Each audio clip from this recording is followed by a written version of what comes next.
Hello बच्चों, चलिए ये आपकी जीके की क्लास है और इसमें हम लोग फर्स्ट चैप्टर आज देखेंगे। क्या है? सम नोटेड इंडियन पर्सनैलिटीज, कुछ खास, ठीक है ना, लोगों की नज़र में आने वाले इंडियन पर्सनैलिटी, ठीक है, मीन्स इंडियन लोग जो काफ़ी फेमस रहे हैं इतिहास में। ठीक है, तो देखिए पहला ये कह रहा है कि name these famous personalities of our country. हमारी कंट्री के ही सारे हैं ये पर्सनैलिटीज, मीन्स सारे लोग, ठीक है ना। You may use the clue card, आप क्लू कार्ड का यूज कर सकते हैं। इसमें क्लू कार्ड दिया गया है जिसमें थोड़ा सा हिंट होगा, कुछ नाम दिए होंगे, है कि नहीं, यहाँ पर देख रहे हैं ना, नाम दिए हुए हैं ना, तो इसका आप यूज कर सकते हैं। ठीक है, चलिए तो फर्स्ट देखते हैं। कह रहा ही was the first Indian revolutionary who raised his voice against the British। ये पहले इंडियन थे, ठीक है, जिन्होंने अंग्रेज शासन के विरुद्ध आवाज उठाई थी। He was a COP in the 34th Bengal native infantry regiment. ये 34वां बंगाल नेटिव इन्फेंट्री रेजिमेंट जो था, जो जत्था होता है एक्चुअली पुलिस का, उसमें थे। मीन्स अंग्रेज के लिए ही काम करते थे। ये अंग्रेज के पुलिस थे, जैसे अभी पुलिसमैन होते हैं ना, तो अंग्रेज के टाइम पे भी पुलिसमैन हुआ करते थे, तो ये पुलिस में ही थे।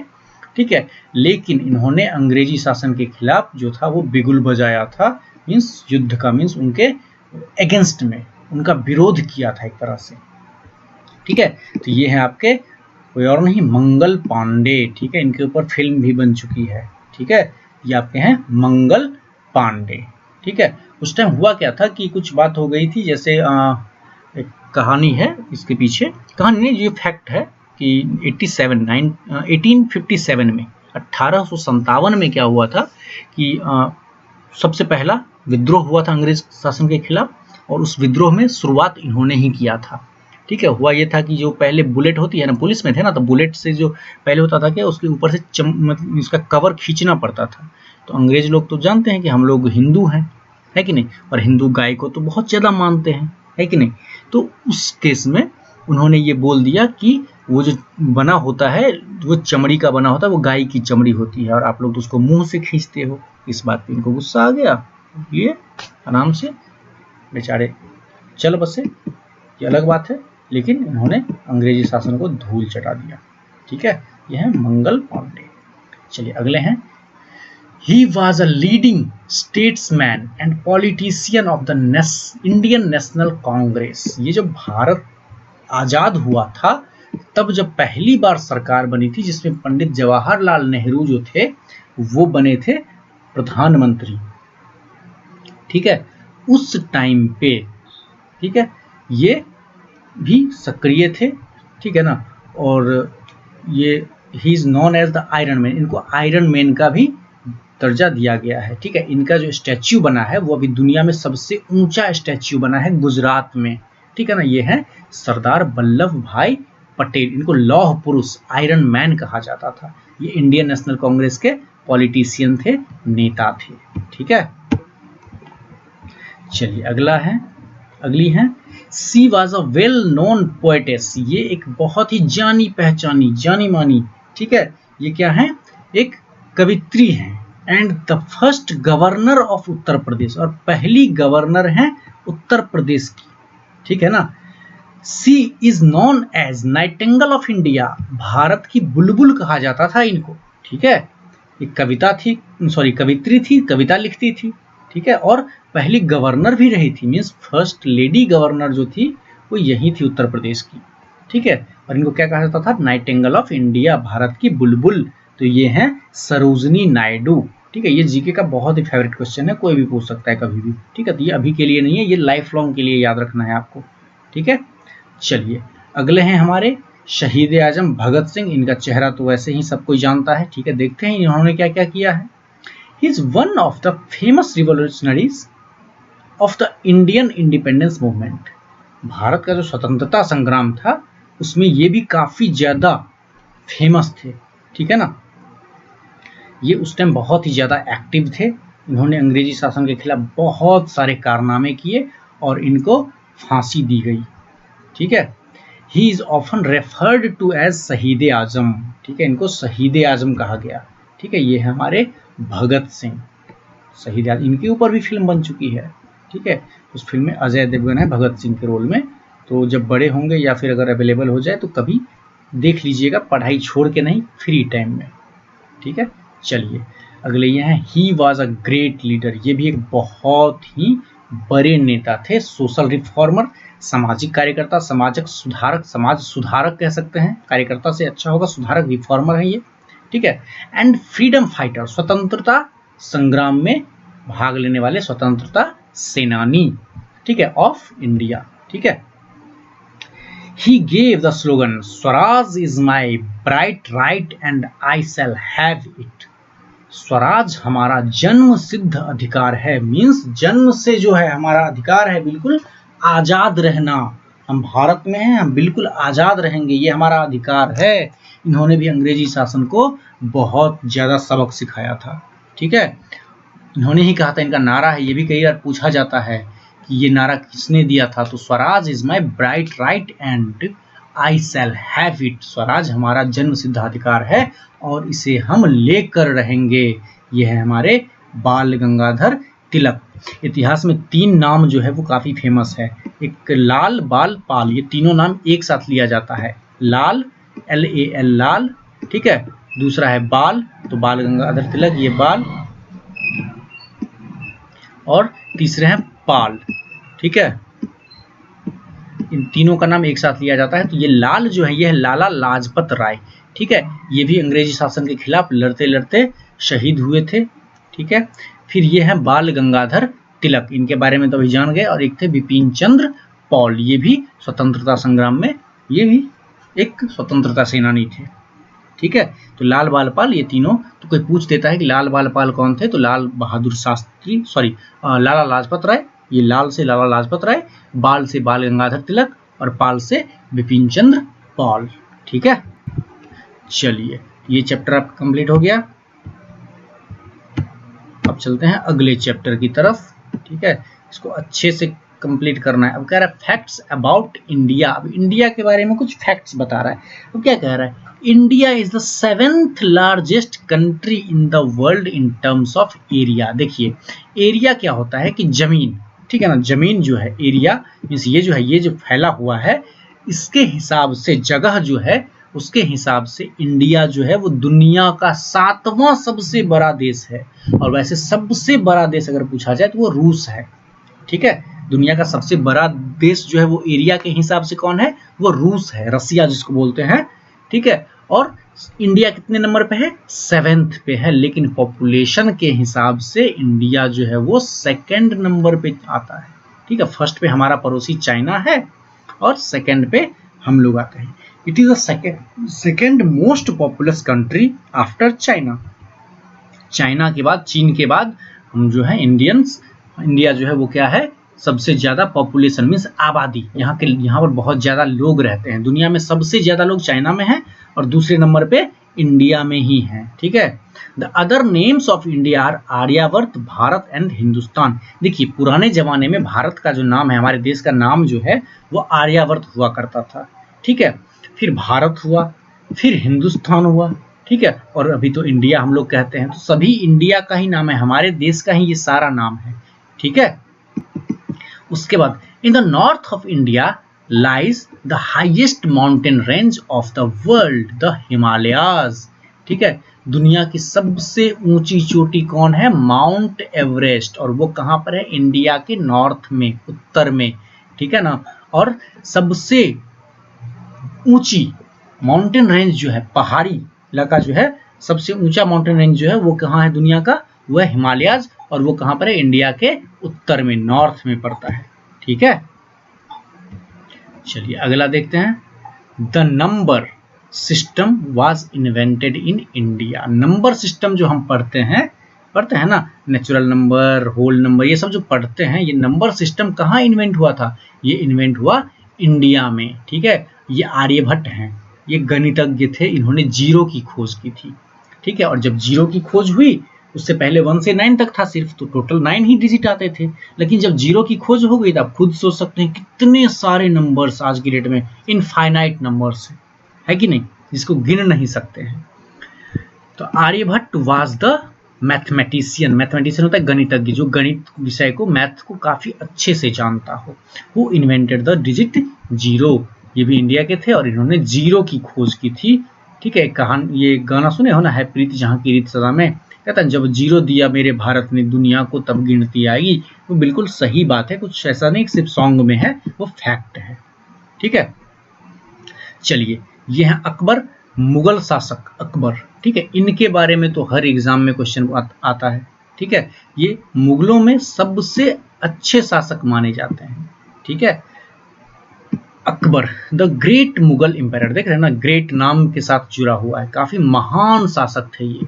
ठीक है, सभी शासक जो बाकी थे वो ये सारे तो मुस्लिम थे, तो ये सभी शासक जो थे इनकी मेंटेलिटी ये थी कि इन मुस्लिम्स को ही बढ़ावा दे, बाकी धर्मों को बढ़ावा नहीं देते थे। लेकिन इनकी सोच बहुत अच्छी थी, बिल्कुल अलग थी। ये कहते थे भाई सभी धर्म, सभी लोग अपने अपने धर्म को मानने के लिए फ्री हैं, वो बिल्कुल मान सकते हैं।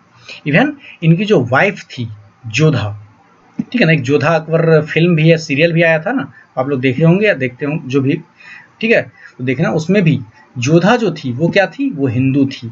ठीक है, और इनके महल में इनकी शादी हुई थी उनके साथ और इनके महल में रहती थी, फिर भी वहां पर उन्होंने एक मंदिर बनवाया था, उनका धर्म परिवर्तन नहीं करवाया था। लेकिन अब तो खैर बहुत माहौल बिगड़ चुका है। चलिए देखते हैं क्या है Akbar. Akbar the great Mughal empire started a new religious sect, इसको दिन आई इलाही, दिन ए इलाही इसको कहा जाता है। अकबर ने एक नया धर्म दिया था जिसको कहा गया था दिन ए इलाही। ठीक है, एक टर्म था इनके धर्म का। ठीक है, चलिए तो दिन ए इलाही किसने दिया था, अकबर ने दिया था। उसके बाद अगला है the gateway of India, ये गेट वे ऑफ इंडिया जो है ये महाराष्ट्र के मुंबई में है।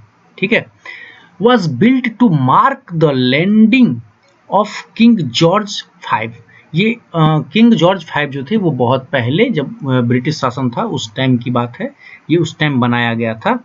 ठीक है, and queen Mary on Indian soil, means जो क्वीन मैरी और जो किंग जॉर्ज थे, ठीक है ना, उनके लिए ये बनाया गया था भारत की धरती पर ऑन 2 दिसंबर 1911, 1911 2 दिसंबर को। ठीक है, ठीक है, तो ये लोग जो आए थे उन्हीं की याद में यहाँ पर गेटवे ऑफ इंडिया बनाया गया है। ठीक है, चलिए ये तो काफी ज्यादा फेमस हस्ती हैं, ये नोबेल प्राइज विनर है इंडिया की तरफ से। ठीक है, the first Indian to win the Nobel prize, Nobel prize जो होता है वो दुनिया के लेवल पे, वर्ल्ड लेवल पे दिया जाता है ये नोबेल प्राइज, और गिने चुने लोगों को ही मिलता है, और इनको साहित्य के लिए मिला था, लिटरेचर के लिए मिला था। ठीक है, रविंद्रनाथ टैगोर हैं ये। ही वोन इट इन 1913, 1913 में जब हम गुलाम थे अंग्रेजों के, उस टाइम इनको दिया गया था। In the field of literature for his work Gitanjali, Gitanjali इनकी लिखी हुई एक किताब है। आप जो जनगण मन पढ़ते हैं, ठीक है, वो भी इसी बुक से लिया गया है। ठीक है, और अभी एक जो हमारा राष्ट्रगान है कि नहीं, तो वो इनका ही लिखा हुआ है। और एक खास बात यह है कि बांग्लादेश जो हमारा पड़ोसी देश है, वहाँ का जो राष्ट्रीय सॉन्ग है, ठीक है, वो भी इन्होंने ही लिखा है, वहाँ का जो नेशनल एंथम है वो भी इन्होंने ही लिखा है। ठीक है, चलिए तो अगला है आपका सेकंड चैप्टर, आवर नेबर्स, हमारे पड़ोसी कौन कौन हैं। ठीक है, तो हमारे पड़ोसी कौन होते हैं, जो हमारे घर के बगल में आसपास होते हैं वही होते हैं ना पड़ोसी। चलिए देखते हैं हमारे देश के पड़ोसी कौन कौन है, घर के पड़ोसी नहीं, हम देश की पड़ोसी की बात कर रहे हैं। ठीक है, country situated close to our borders, means हमारा बॉर्डर, मान लीजिए कि हमारा कंट्री है, उसका जो बॉर्डर होगा, है कि नहीं, जो हम नक्शा देखते हैं ना, ऐसे बना हुआ है ना इंडिया का, ये ऐसे, ये क्या है हमारा, ये बॉर्डर है। ठीक है ना, तो इसके आसपास जो कंट्रीज हैं हम उसकी बात करेंगे। ठीक है, कॉलर नेबर्स हमारे पड़ोसी कहे जाते हैं, घर के बगल के हैं। ठीक है, अनस्क्रैम्बल द जम्बल्ड लेटर, यहाँ पर आपको कुछ लेटर्स दिए हुए जम्बलिंग करके, उल्टा पुल्टा करके, आपको इसको सही करके एक कंट्री का नाम बनेगा। ठीक है, वो बनाना है। ठीक, चलिए जम्बल्ड लेटर। ठीक है, to know the names of these neighbouring countries of India, Bharat के जो पड़ोसी देश हैं उनका नाम यहां से बता सकते हैं हम। कह रहे right the names in the blank space, और यहाँ जो खाली जगह लिखा हुआ है यहाँ पर उनका नाम लिखना है। तो क्या है, पहला है mount Everest is located in this country. Mount Everest जो कि दुनिया की सबसे ऊंची चोटी है वो इसी देश में है। तो ये कौन सा है, देखिए NEPAL, नेपाल बन गया, तो ये हो जाएगा नेपाल। ठीक है, चलिए द ग्रेट वॉल बहुत ऊंची दीवार है ये, ठीक है ना, is located in this country. Great wall of China बिल्कुल फेमस है, तो देखिए CHINA, चाइना। ठीक है, मिल गया आपको आंसर। तो ऐसे ही इस जो भी यहाँ पर वर्ड्स हैं उसको सही करके लिखना है। अगला है कि before independence this country was a part of India. ठीक है, भारत की आजादी से पहले जब भारत अंग्रेजों का गुलाम था उस टाइम ये कंट्री जो है इंडिया का एक हिस्सा हुआ करता था। तो ये तो बहुत आसान, हमारा पड़ोसी है कौन सा, पाकिस्तान। ठीक है, सबसे खास पड़ोसी है। चलिए PAKISTAN, पाकिस्तान मिल गया यहाँ पर। चलिए वेरी गुड। चलिए अगला देखते हैं। This country is known as the pearl of the Indian ocean. इसको ये जो है आपका भारत सागर, ठीक है, इंडियन ओशन जो है आपका हिंद महासागर जिसको कहते हैं, ठीक है, उसका मोती, पर्ल मीन्स मोती होता है, उसका मोती कहा जाता है। ठीक है, ये है आपका श्रीलंका। देखते हैं ना इंडिया का जो मैप यहाँ पर खत्म होता है ऐसे, तो यहाँ से यहाँ पर छोटा सा देखते हैं ना, यहाँ पर जुड़ा हुआ है, ये है श्रीलंका। ठीक है, तो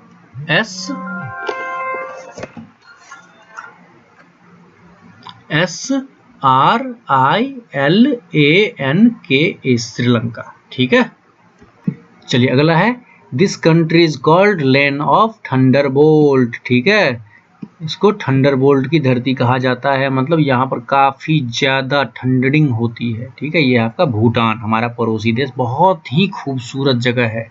ठीक है, और एक चीज आपको बता दूं भूटान के बारे में कि यहाँ पर पॉल्यूशन बिल्कुल भी नहीं है, दुनिया का सबसे साफ कंट्री है ये।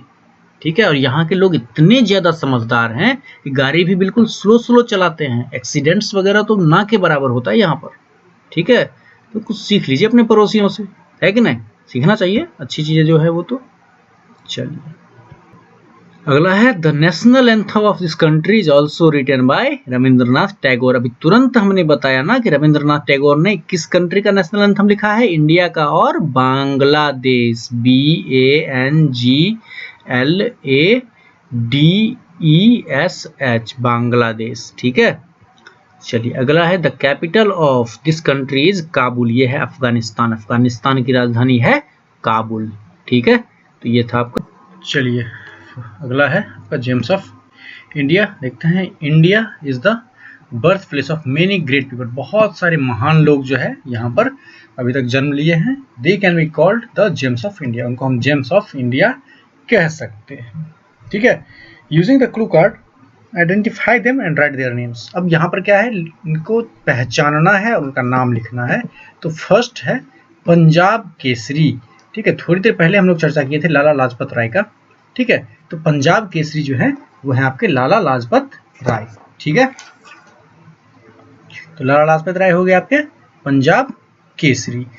उसके बाद है second, he was the second prime minister of India. देखिए फर्स्ट प्राइम मिनिस्टर तो सभी लोगों को पता है, पंडित जवाहरलाल नेहरू। ठीक है, और ये है आपके second prime minister of India, ये है लाल बहादुर शास्त्री जी। ठीक है, ये जो है श्री लाल बहादुर शास्त्री जी, ये इनका जन्मदिन जो होता है वो 2 अक्टूबर को है, और 2 अक्टूबर को महात्मा गांधी जी का भी जन्मदिन है। ठीक है, तो आप दोनों लोग एक ही दिन पैदा हुए थे, मीन्स एक ही डेट को पैदा हुए थे, एक ही दिन तो खैर नहीं होंगे। ठीक है, तो 2 अक्टूबर को इनका भी जन्मदिन होता है और ये बहुत ही अच्छे नेता थे हमारे देश के। He gave the slogan give me blood I shell give you freedom. ये एक स्लोगन दिए थे कि तुम मुझे खून दो मैं तुम्हें आज़ादी दूंगा, और ये इंडिया के बहुत बड़े फ्रीडम फाइटर थे, नेताजी के नाम से जाने जाते थे। ये थे सुभाष चंद्र बोस, श्री सुभाष चंद्र बोस जी हैं। ठीक है, इनको नेताजी सुभाष चंद्र बोस कहा जाता था।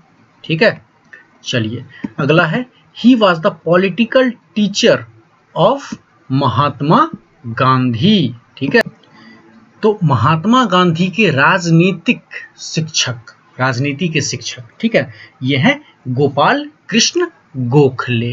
ठीक है, गोपाल कृष्ण गोखले। उसके बाद ये she was the queen of Jhansi, ये तो सभी लोग जानते होंगे ना, रानी लक्ष्मी बाई। ठीक है, जिनका नाम था बचपन का मणिकर्णिका। ठीक है, उसके बाद ये है अगला आपका, he was popularly known as Azad. ठीक है, इनका नाम जो था, ये खुद को आजाद कहते थे और जिंदगी भर ये बिल्कुल आजाद ही रहे और मरे भी आजाद की तरह। इनको अंग्रेजों ने जिंदा नहीं पकड़ पाया कभी भी।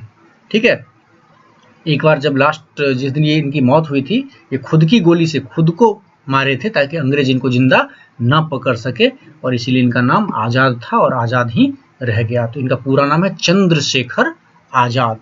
ठीक है, he was involve in the Kakori train dacoity, oh sorry, Kakori train डकैती जो हुआ था, ठीक है ना, उस डकैती में ये शामिल थे, और ये शामिल नहीं थे, ये बहुत ही उम्दा काम किए थे। ठीक है, उस टाइम क्या हुआ था कि अंग्रेजों को लूटो, क्योंकि हमें तो पैसा मिल नहीं रहा था, तो जो हमारे क्रांतिकारी थे वो कैसे लड़ते, ठीक है ना, तो वो करते थे अंग्रेजों का जो सामान था उसको लूटते थे और फिर उसी से अंग्रेजों के खिलाफ लड़ते थे। ठीक है, और धीरे धीरे ऐसे करके अंग्रेज हमारे देश से चले गए। तो काकोरी ट्रेन डकैती जो हुई थी उसमें ये शामिल थे और इन्होंने खुद को मार लिया था। ठीक है, तो ये हो गया। चलिए अगला है, कह रहा है ये इन्फोगेन में आ गया आपका, Indira Gandhi was the first woman prime minister. Indira Gandhi जो है, ठीक है, वो पहली महिला प्रधानमंत्री बनी थी इंडिया की। ठीक है, जबकि प्रतिभा देवी सिंह पाटिल ये पहली महिला प्रेसिडेंट, राष्ट्रपति बनी थी इंडिया की, ये याद रखिएगा। ठीक है, ये तो रिसेंट की बात है। प्रतिभा देवी सिंह पाटिल आज से पिछले 4 साल पहले जो थी वो प्रतिभा देवी सिंह पाटिल ही थी। उसका अगला है, India is a land of historic monuments and beautiful sites. देखिए इंडिया जो है, यहाँ पर बहुत सारे ऐतिहासिक जगह हैं और बहुत खूबसूरत जगह है। ठीक है, जो कि थोड़ी देर पहले हम चर्चा भी किए थे। चलिए देखते हैं, unscramble the jumbled letters to know where these famous buildings are located. अब ये बिल्डिंग्स जो है वो कहाँ लोकेटेड है, उसके लिए यहाँ पर आपको जम्बलिंग वर्ड्स लेटर्स दिए हुए, इसको अरेंज करके आपको वर्ड बनाना है, उससे इसमें इसका नाम छुपा हुआ है। ये जगह कहाँ है, ये स्तूप है। ठीक है, ये स्तूप है, ये किसका, सांची का स्तूप है। देखिए सांची, SANCHI, सांची, सांची का स्तूप है। ठीक है, ये कहाँ पर है, सांची में है। ठीक है, अगला है मीनाक्षी मंदिर। ठीक है, ये है मदुरई में, मदुरई MADURAI, मदुरई, मदुरई तमिलनाडु के अंदर है। ठीक है, ये बहुत ही फेमस मंदिर है, मीनाक्षी मंदिर बहुत ज्यादा फेमस है। ठीक है, अब यहाँ पर देख लेते हैं इन्फोगेन, the architecture of India is combination of Indian, Persian and Islamic styles of architecture. देखिए आर्किटेक्चर जो डिजाइन्स वगैरह जो बने हैं इंडियन मॉन्यूमेंट्स वगैरह के, वो क्या है, वो सिर्फ इंडियन नहीं है, क्योंकि यहाँ पर तो बहुत सारे लोगों ने शासन किया है कि नहीं। कुछ पारसी थे जो कि अभी भी हैं, कुछ इस्लामिक जो लोग थे वो हमला किए थे इंडिया पे, शासन किए थे, और जो इंडियन थे वो तो थे ही। तो सभी का मिक्सअप है यहाँ के जो मॉन्यूमेंट्स है वहाँ पर, उनका जो स्टाइल है आर्किटेक्चर का, ठीक है, जो डिजाइन्स वगैरह हैं घर के या बिल्डिंग्स के, ठीक है, मॉन्यूमेंट्स के, वो सारे वो तीनों के कॉम्बिनेशन हैं, इंडियन, पर्शियन और इस्लामिक स्टाइल्स के हैं। ठीक है, तीसरा है सन टेम्पल, ये ओडिशा के अंदर पड़ता है, और ये कोणार्क। ठीक है, ये है KONARK, कोणार्क। कोणार्क सूर्य मंदिर या कोणार्क मंदिर भी कहा जाता है, कोणार्क टेम्पल भी कहा जाता है इसको। ठीक है, चलिए अगला है आपका चौथा, गेटवे ऑफ इंडिया। थोड़ी देर पहले शायद ने आप लोगों से बात की थी। गेटवे ऑफ इंडिया जो है ये है आपका मुंबई के अंदर। ठीक है, जहां पर ये बनाया गया था, 2 अंग्रेज जो थे जॉर्ज 5, उनके आगमन पे बनाया गया था इसको, उनके स्वागत के लिए उनकी यादगार में। ठीक है, जब वो इंडिया आए थे। तो MUMBAI मुंबई बन जाएगा। चलिए पांचवा है आपका ताजमहल। ताजमहल कहाँ है, ये तो लगभग सबको पता होगा ना, ताजमहल है आगरा के अंदर। कहाँ है, आगरा में। चलिए अगला है आपका कुतुब मीनार। कुतुब मीनार तो दिल्ली के अंदर है, तो न्यू दिल्ली इसका आंसर हो जाएगा। ठीक है, उसके बाद आपका है हवा महल। हवा महल जो है ये जयपुर में है, जयपुर राजस्थान में है। ठीक है, जयपुर राजस्थान में है, ये होगा जयपुर, JAIPUR जयपुर। उसके बाद ये रॉक गार्डन है। ये जो गार्डन ये बहुत ही अजूबा है। ये जितने भी मतलब स्क्रैप्स क्या कहें, जो कचरा वगैरह होता है ना, कचरों से टूटी हुई चूड़ियां हैं, तो उसका तो कोई यूज नहीं होता है, लेकिन उन सब चीजों का यूज करके इसको बनाया गया है। ठीक है ना, और इसको जो बनाया था वो था मेघचंद। ठीक है ना, तो इसको नाम दिया गया है रॉक गार्डन। ठीक है, ये कहाँ है, ये चंडीगढ़ में है, CHANDIGARH चंडीगढ़। ठीक है, चंडीगढ़ जो है ये कहाँ की राजधानी है, ये 3 जगहों की राजधानी है, ये पंजाब की, हरियाणा की और चंडीगढ़। चंडीगढ़ एक केंद्र शासित प्रदेश भी है, यूनियन टेरिटरी है, तो वहां की भी राजधानी यही है। ठीक है, तो रॉक गार्डन को डिजाइन किसने किया था नेकचंद ने। ठीक है, यहाँ पर क्वेश्चन ही पूछा हुआ है, who was the architect of the rock garden, वो है नेकचंद। ठीक है, और जो सिटी है चंडीगढ़ जहाँ पर ये है, वो भी एकदम ऑर्गेनाइज्ड सिटी है। इंडिया का सबसे ऑर्गेनाइज्ड सिटी अगर पूछा जाए तो वो चंडीगढ़ है। ठीक है, वहाँ पर बिल्कुल एकदम हर चीज ऑर्गेनाइज्ड वे में है, बिल्कुल सही तरीके से बनाया हुआ है, बिल्कुल डिजाइन करके उस शहर को बनाया गया। ऐसे नहीं कि कहीं भी बिल्डिंग खड़ा कर ली है, ऐसा नहीं हो, बिल्कुल एकदम हर जगह, आप किसी भी जगह पे जाएंगे चंडीगढ़ में तो आपको बिल्कुल एक ही जैसा नजर आएगा। ठीक है, सपोज ये वहाँ पर एक गोलंबर है सड़क का, तो सड़क इधर से भी आ रही है। ठीक है, ये गोलंबर जो होता है वो है, सड़क इधर से भी जा रही है, सड़क इधर भी आ रही है कि नहीं, चौराहा है और ये सड़क इधर भी आ रही है। ठीक है, अब अगला गोलंबर जो होगा, ठीक है, वहां पर भी सेम चीज है। ठीक है, सड़क इधर भी आ रही है, ठीक है, ये भी जा रही है आगे, सीधा चलती गई, ये इधर चलती गई।